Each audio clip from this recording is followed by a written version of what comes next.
We are just days away from the start of MPT's HBCU week. Pleased to be joined now by Dr. Ben Vinson, the president of Howard University. Dr. Vincent, thank you for joining us. Jeff, it's a pleasure to be with you this afternoon. Thank you so much. I was going to say you're the new president there, but you're actually going on a year. However, we've not had the chance to talk before. So if you don't mind, tell our viewers a little bit about your background and your path to Howard. Well, I thank you for that, first of all. And I will say that I've been in higher education for really all of my adult life, whether that be through graduate school, but also my jobs. I also was a professor at Johns Hopkins University in Maryland, as well as a dean of arts and sciences at George Washington University. My parents live in Fort Washington, Maryland, so very much feel like a part of this part of the country. So thank you. When you looked at the opportunity at Howard, what attracted you to that? What do you see in terms of the opportunities for Howard going forward? Well, Jeff, I've got to say, I believe quite firmly that we are in a very special moment in time. One of these rare moments historically where you've got really meaningful debates about the shape of the future and the social fabric of the country. We're still wrestling with some of our specters of race and that element of conversation in our society. We have a rapidly evolving technological landscape. And when you put it all together, institutions like Howard University, HBCUs, have a special calling in this moment. We were founded in many ways upon the promise of what America could be. Shortly after the Civil War, Howard University was founded in 1867. And a lot of this was to really ensure that ex-slaves had a place in America.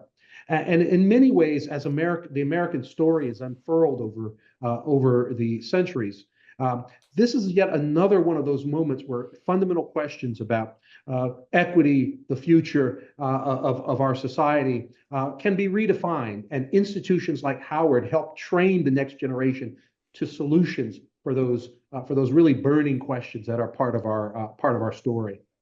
I saw a recent speech where you referred to Howard doing the work of uplift. Tell us about that term. Well, again, that really goes back to our history, but it also is very much in our present, where we educate in many ways that sector of society that has often been overlooked, that historically that's been part of our legacy. And bringing these people up towards really having a full voice in our world and society has been a part of the mission of Howard University. What that looks like today, today we have about 41% of our population is Pell eligible, which basically means that they're coming from backgrounds, underserved backgrounds, where receiving a Howard education gives this element of the population, quite frankly, an extra step in moving up in our society. And so that's really part of what I meant by that particular statement. You're also blessed there to have an incredible alumni network, including the current vice president of the United States. How do you leverage that going forward? And I'm not just talking about the Vice President Harris, but the whole network. It's an incredible network. I've got to say personally, almost everywhere I go in this country, I am surprised that there is a Howard alum that I get a chance to speak with and share stories with.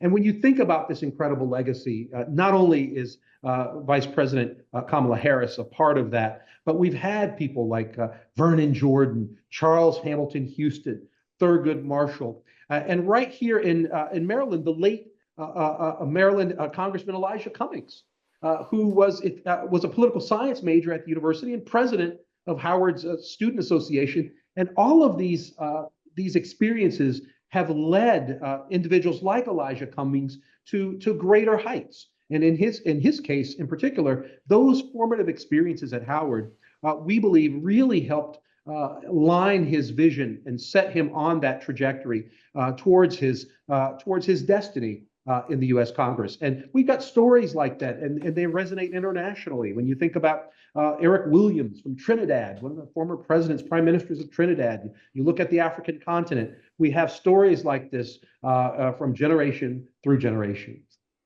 When you take a new leadership position like yours, you look around, you look at the strengths of the institution, the weaknesses, the opportunities. What did you see in terms of opportunities for growth and challenges that you need to address? From outside, I was most recently provost at Case Western Reserve. What I saw was a place that is steeped in its mission, 100% sure of its role in our society, but also on a rocket trajectory.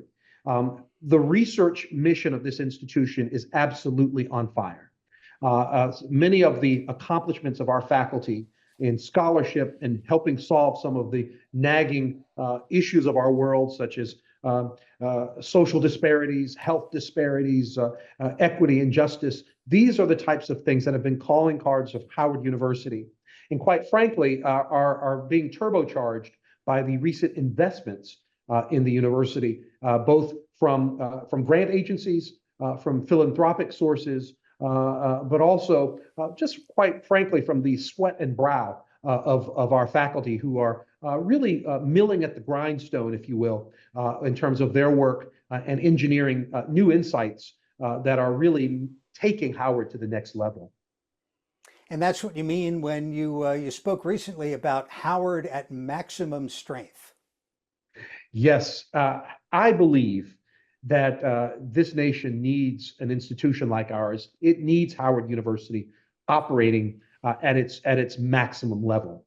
And in order to get there, quite frankly, we do need to do the type of work that sometimes it's not the sexiest work, Jeff, I have to say, but really working on the internal organs, if you will, of the institution, making sure that some of the basics of procurement and just workflows, these types of things are working in their soundest fashion, so that some of that other work, the education of our students, the elevation of our faculty, and some of the things that we do in the community, they can be stronger.